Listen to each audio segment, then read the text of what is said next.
In our massive country, there are card collectors throughout the land participating in the hobby.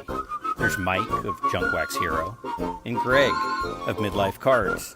And while distance may separate them, here is where they come together to talk cards. Hey, buddy. You know, there are a lot of high school kids out there right now preparing for football season, and they are trying to gain weight. And I found the perfect way to gain weight. It's go on an Alaskan cruise, Mike. The best way to gain weight is to get older. Oh, is that what it is? Yeah. Dang it. You get up into your late 40s, and I still find it very easy to lose weight, just as easy as it was 25 years ago, but it's way easier to gain weight now.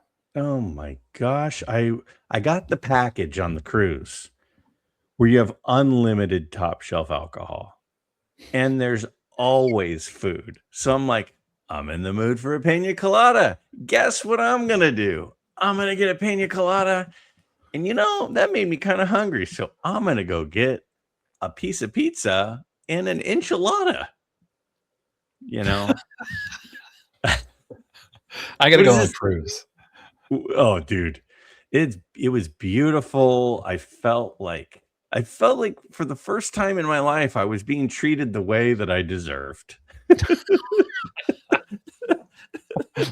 I treat you the way you deserve, Greg. Yes, you do. You do. And so does the hobby community. And all right. Well, here's the thing. We've got a lot we could be talking about. And as always, there's always something. There's always something to talk about. And, you know, as people are recovering from their 4th of July weekend, I hope it was safe. I hope everybody still has all of their fingers. What was the guy on the New York Giants who like blew off his hand? Yeah.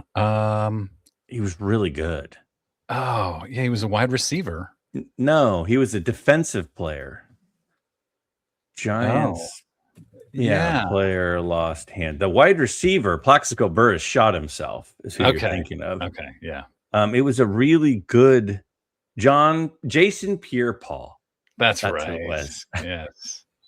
I hope everybody still has all of their fingers and their toes, and from the 4th of July.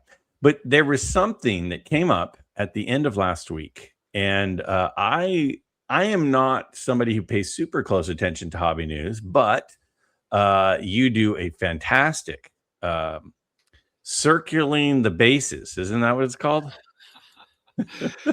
Yes, that's right. No, clearing the bases on Sunday mornings. You have a great news show.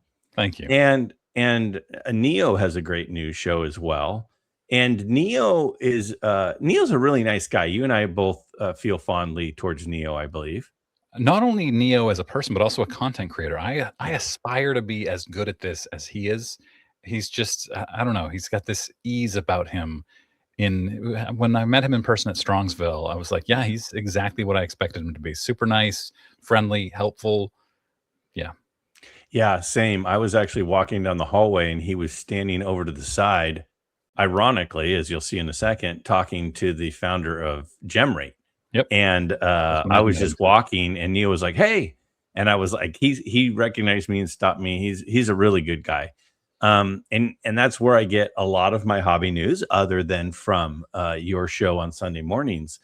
And he was talking last week when the data came out, and I just pulled this up on the screen if you are listening, not watching, of the GemRate data. And there's a lot of information on the screen that is kind of mind-boggling. But to me, there's one thing that really jumps out. What jumps out at you when we look at the June 2026 GemRate data, which I believe I pulled the screenshot, and the reason I brought up Neo is from a Neo tweet, if we still call them tweets. So there are a lot of things that jump out at me, and I'm going to go through them, but I think I know where you're going with this. First of all, PSA is up to 2.5 million, which is an all-time record. They're up significantly month over month and year over year. CGC up just as much month over month, year over year. They're at 750,000, which I believe is a record for them. They're going to hit 1 million in no time. Beckett has more than doubled where they were a year ago. Tag finally back up again, I guess, a little bit because they were down. Well, I guess they're still down from where they were a few months ago, I think. But the real killer here is SGC. While everybody else is way up, SGC is down from 50,000 last month to 39,000 this month. They dropped 20%. They're down 75% from a year ago.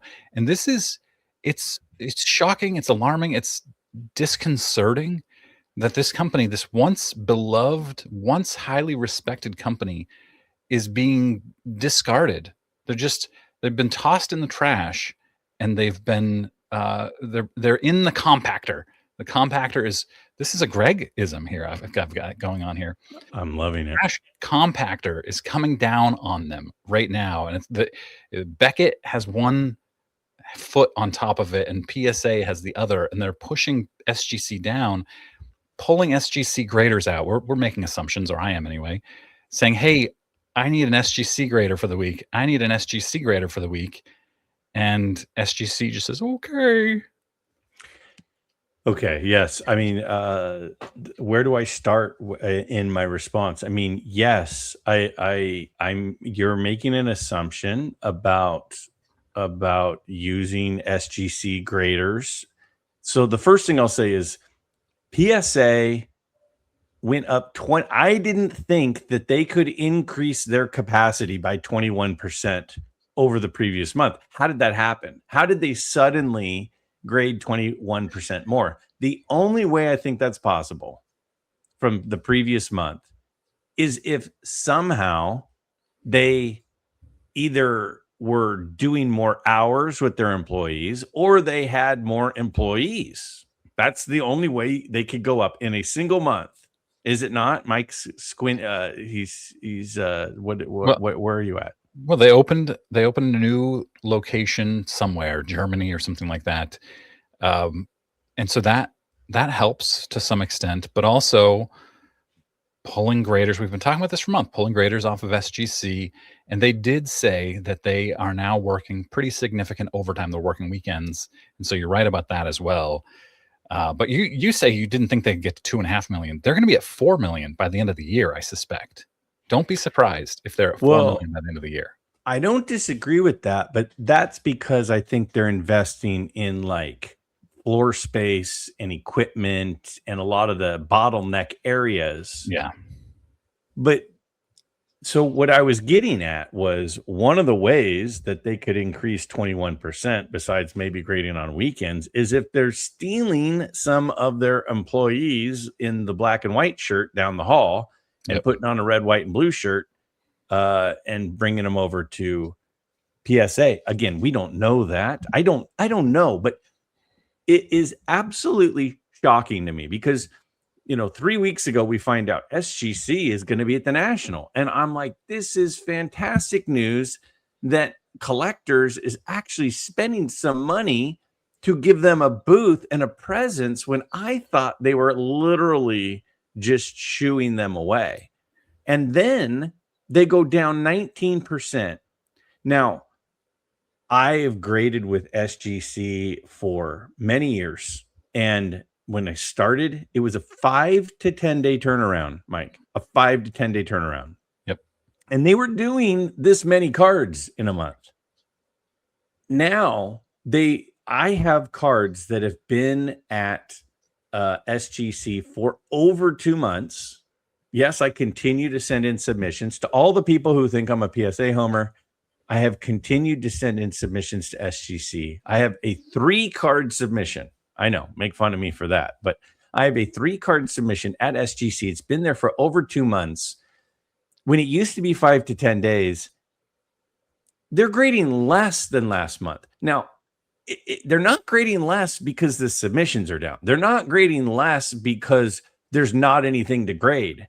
They're grading less because there must be fewer people to grade, I guess, because June has, 30 days in the month. It's not like it was a February month where there were fewer potential work days.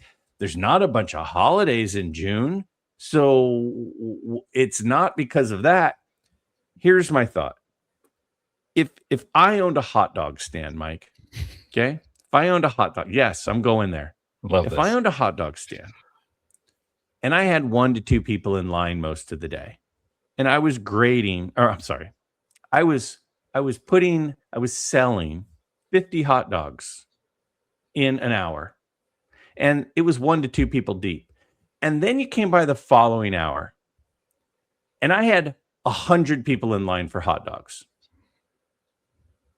What would you do if I told you I only turned around 40 hot dogs that hour? So when there were 1 to 2 people in line, I was selling 50 hot dogs.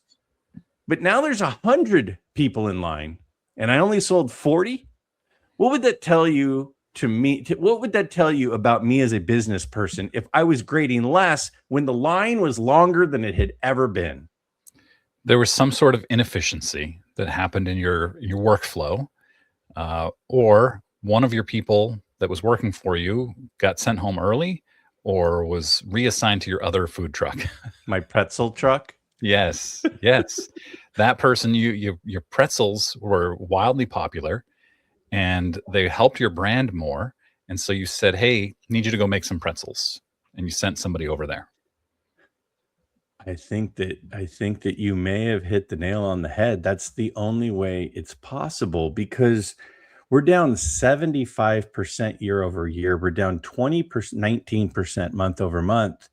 And the line has never been longer. So the only way that this is possible is if a machine broke, or if you have fewer employee hours doing the tasks that are required to grade the cards, encapsulate them, and send them out.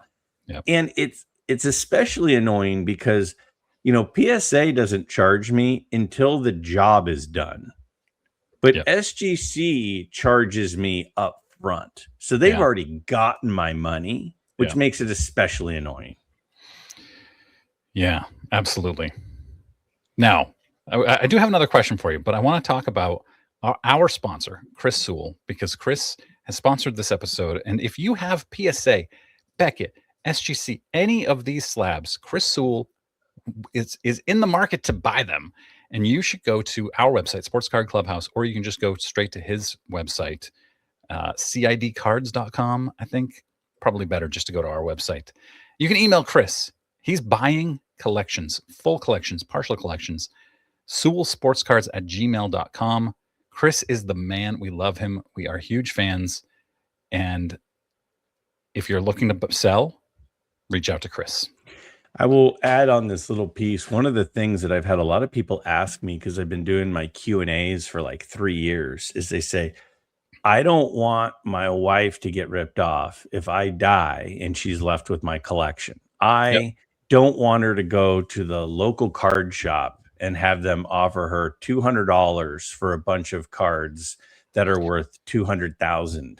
You don't want somebody offering to your wife the amount that you've told her you've paid for them.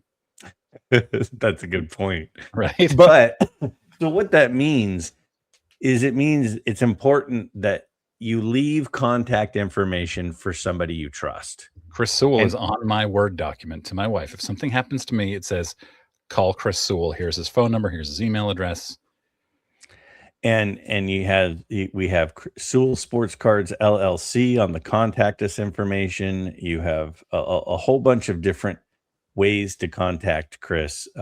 And that is something that I would recommend to people out there, is leave a plan, and leave a plan with someone you trust. Don't say the local card shop. Say someone like Chris, who is going to treat your family members right and treat them with respect and dignity, and offer a fair amount, which is something I strongly believe Chris does daily.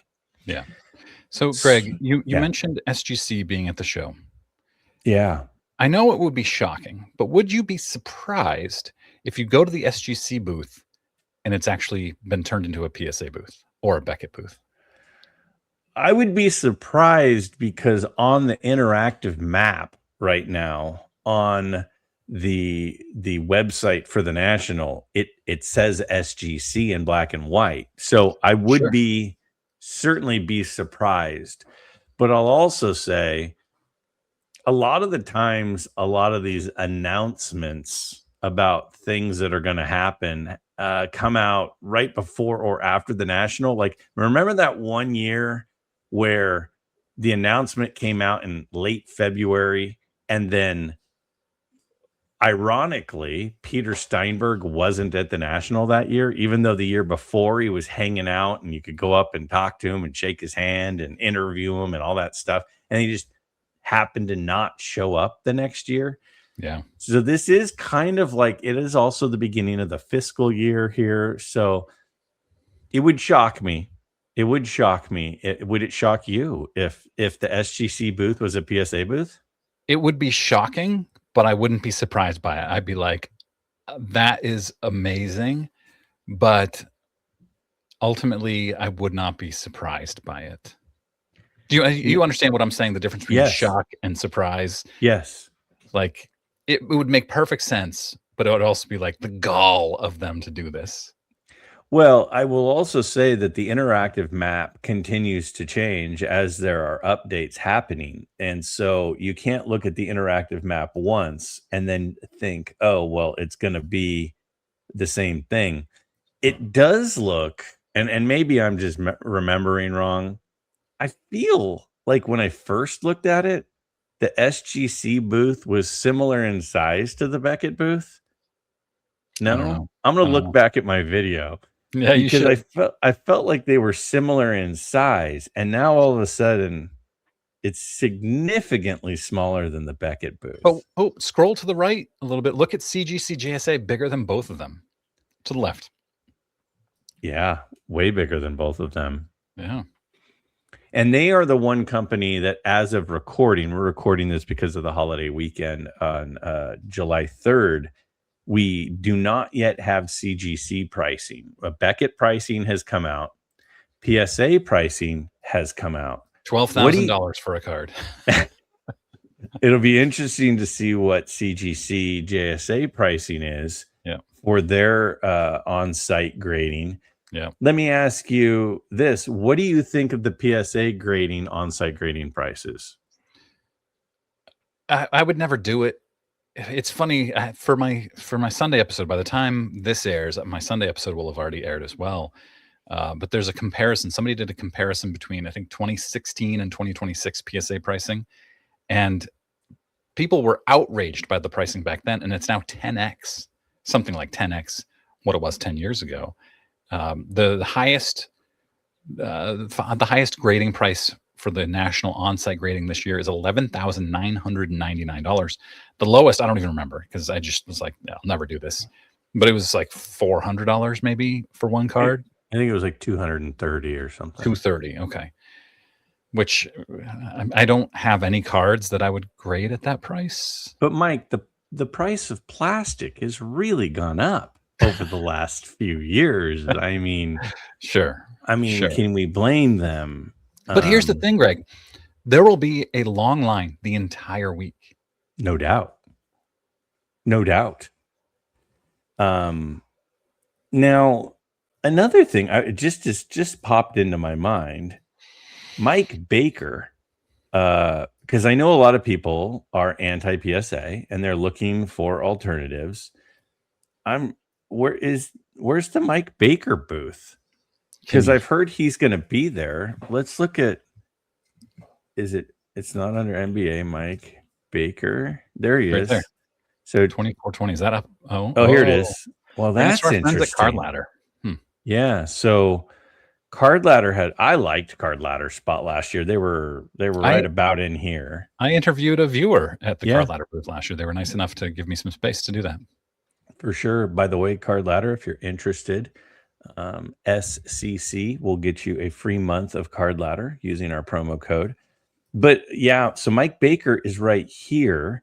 The white on the yellow didn't make it stand out. That's why I didn't see it.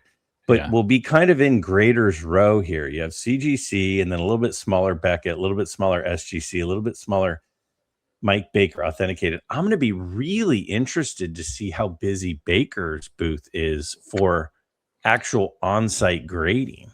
I think it'll be very busy. I don't know what they're charging, of course, but they've become big in the hobby. And, I wouldn't buy a card with a Mike Baker sticker on it, but it's become very popular. Wait a second. If a card that you liked and was priced fairly, it was like the regular price. So the card normally comps at $500 and you go up to a booth and it's $520 and it happens to have a Mike Baker sticker, you wouldn't buy that card? That would never happen. This is that would never happen because I would never be granted 3 wishes by a genie, but I still answer the question, Mike. Would I buy it? Yes, of course. And then I'd probably turn around and sell it for $1,000. So what you're saying is you would never pay the premium of what a card with a sticker would be. You're not saying you are anti cards that happen to have the sticker. I'm not anti. I mean, I'm not raging against them. I just don't have a need for them. I don't see the point of it for my collection. I wouldn't pay up for them. It doesn't make any sense for me. But they're very popular. Let's say, for example, let's just do a hypothetical, okay? Can we do a this will never happen, but it's a hypothetical? Okay? Sure. Can we do another one of these? And you're welcome to ask me any of these back, by the way. So feel free. Sure. Let's say that you decided to sell your collection. Maybe you have a child who's getting married, an adult child who's getting married, and you want to help with the wedding fund. Thank you for specifying adult child. Yeah. Well, I don't know. And you decide to sell some cards. And you have 10 cards that you think could be cards that get stickers. And you're going to sell the cards. And you're trying to maximize the money for the wedding.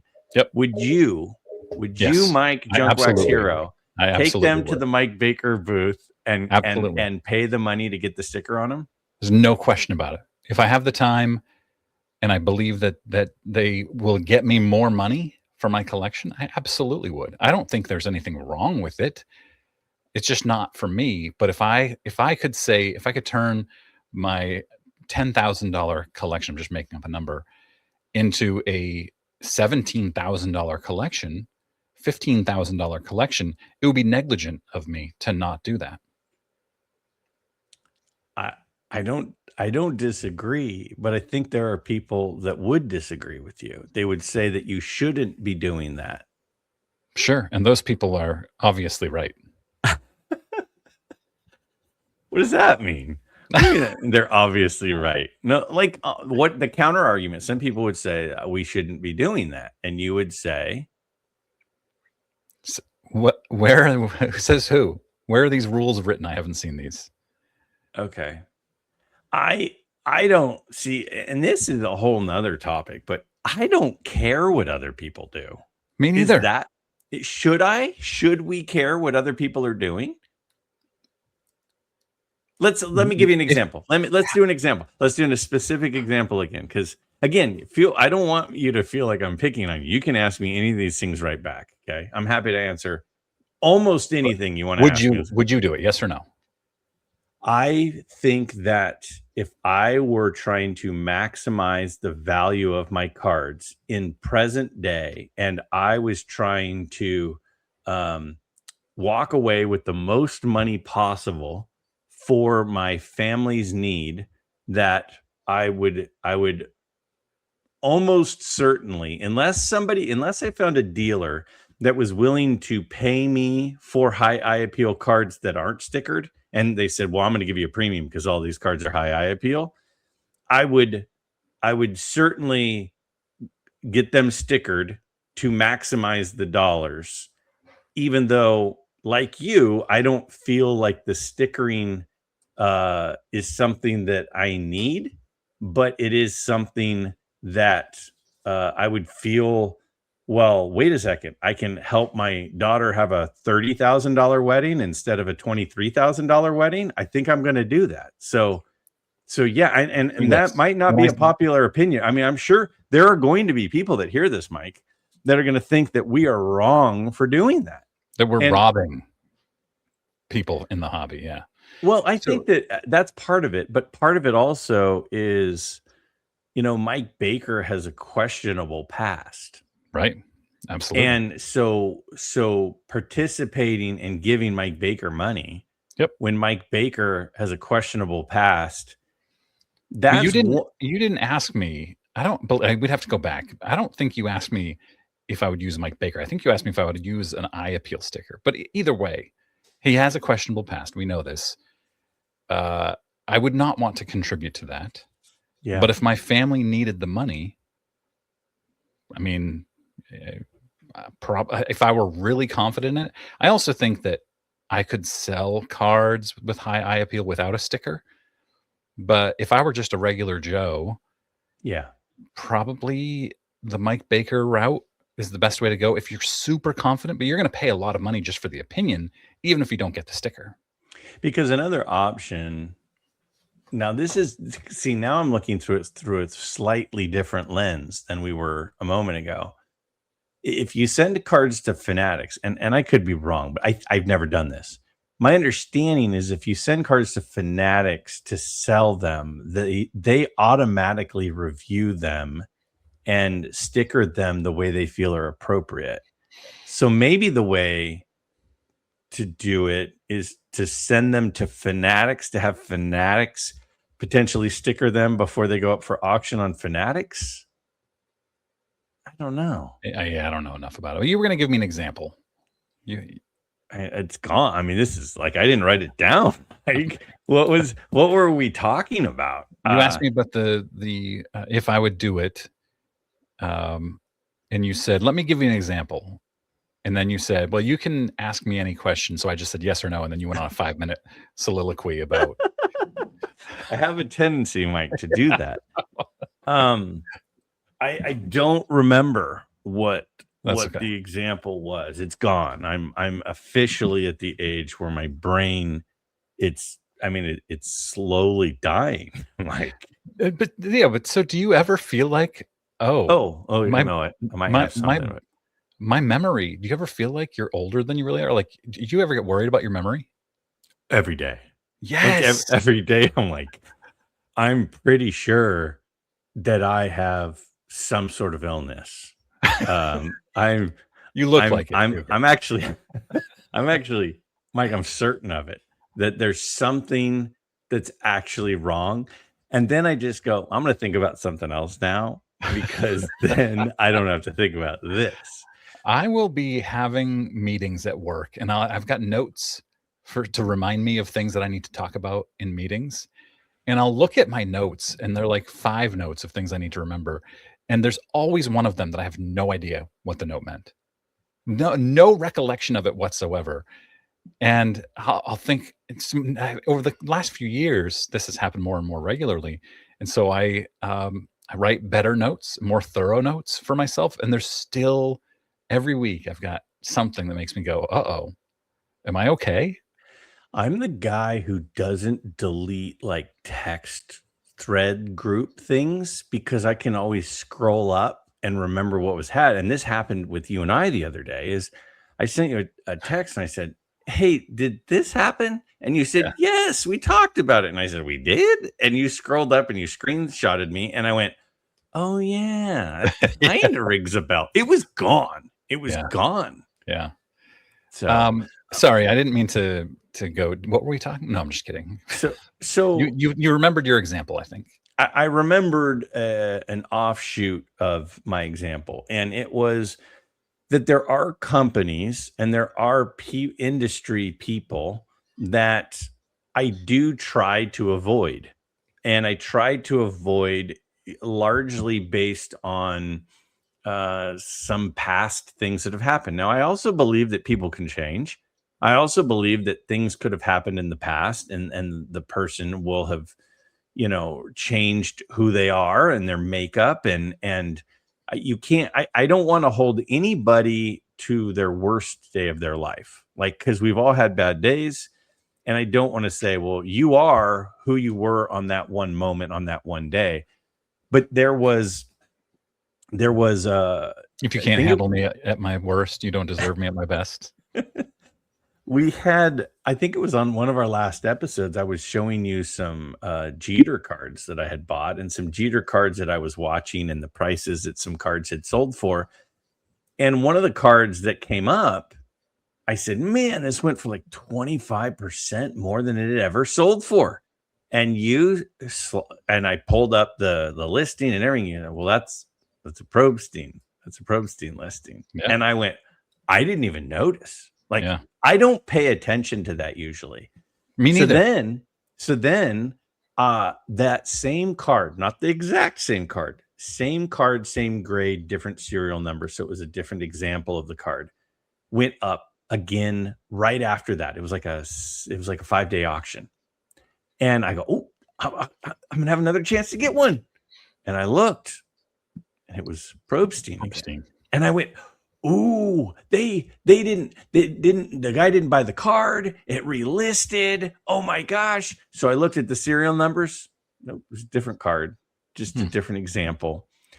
But as soon as that kind of thing gets planted, that seed gets planted. See, I want to trust everyone.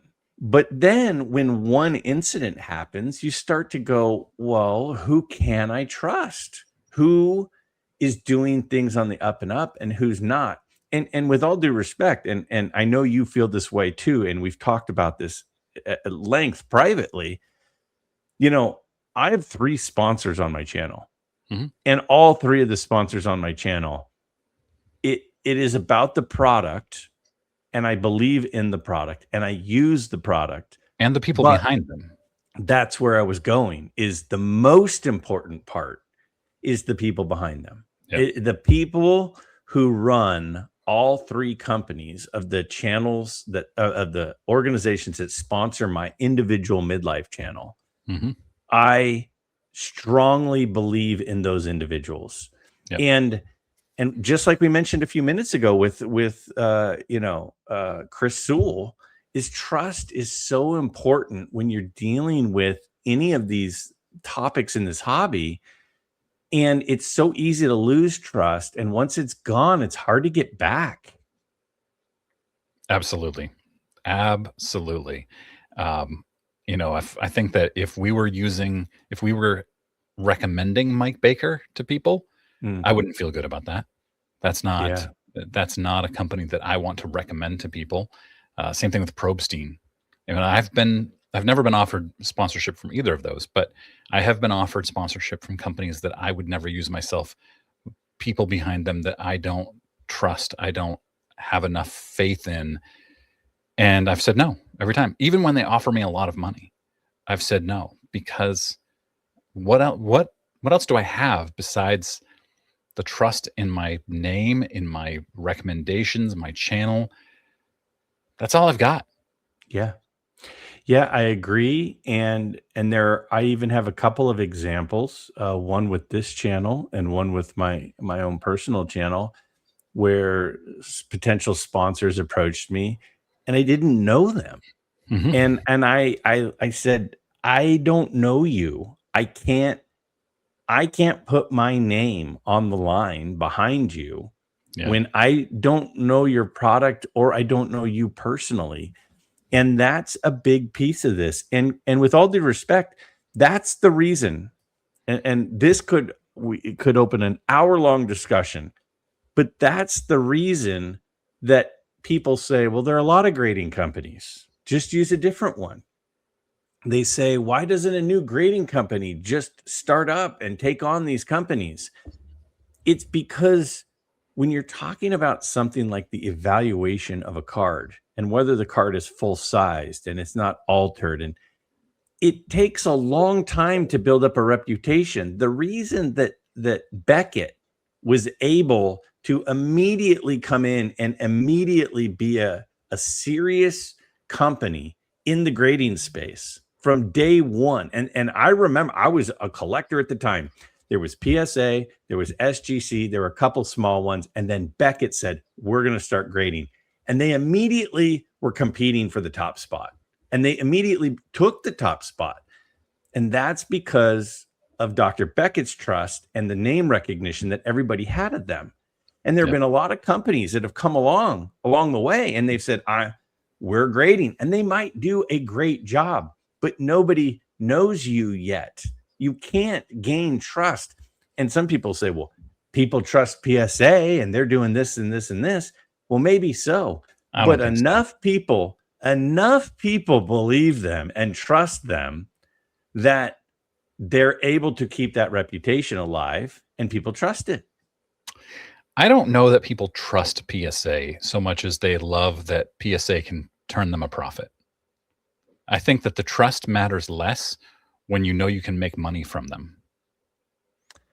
Do you think if a massive scandal came out, like happened with GAI, when we're talking about Mike Baker and how Mike Baker's trust is, give or take. Some people trust him, some people don't. I don't know, quite frankly. I don't know him. I have met him.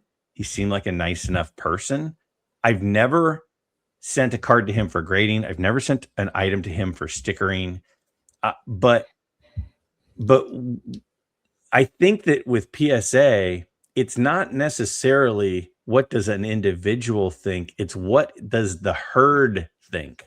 And the herd is down with PSA. And if the herd is down with PSA, then PSA is viable. Yeah, I think if a big scandal came out, people would say, can I still make money from these slabs? And if the answer is yes, they will stay with PSA. Scandal, it just wouldn't, I don't think it would matter all that much. Really? Yeah. That's the cynic in me. The skeptic. You might be right. I don't know. Again, whenever I'm talking about any of these things, I just like talking about it. I'm not suggesting that people would or wouldn't stick with them. But I think that if most people were still cool with PSA, then PSA values would maintain. And if more people were not trusting them than were, then the values would fluctuate. And that's one of the reasons I've watched SGC values closely. When Peter left, what happens with SGC slabs? When, the company is shrinking, what's happened with the value of SGC slabs? And to be honest with you, so far, the value of SGC slabs has held true, which is fantastic, because it should be about the card, not the grading company. It really should. And that's, I'm sure, something we've already gotten 5 comments saying it. Buy the card, not the grading company. But that's easier said than done. You have to trust that your grading company is grading it fairly and authenticating the card. And when you're talking about SGC, you're most likely talking about vintage. And the most important part of using a third-party grader with vintage is the authentication of the card. When you have open enrollment for your doctor or your HMO, I don't know what other people do. I don't just wait until they assign me a doctor that's available. I research them. I look them up. I do investigation. How are they rated? What do other patients say about these doctors? And what is their background? What is their degree? Are they, because there's different types of MDs, and I look at all that kind of stuff, and then I approach the doctor that I want, and I try to get that doctor to accept me if they're full or close to full or whatever. Because the trust that I have with them is paramount for me with 2 things, my health and my sports cards. Yeah. Yes. Agreed. Well said. All right. Well, anything else that we haven't talked about that we should have? Or is it time? I mean, it is National Month. Maybe we'll talk about that here next week or the week after about our plans. Yeah. I definitely want people to know some places and times and opportunities to meet up and run into each other and all that kind of stuff. Yeah, we'll definitely talk about that coming up. Cool. All right. Are there no more world problems to solve before I hit end? I'm sure as soon as you click end, something else will happen. But we've solved everything again, Craig. In the last 40 minutes, though, Mike, something might have happened over those 40 minutes. Yeah, that's a good point. We'll solve it next week. We'll put it on the list. We'll solve it next week. Perfect. All right.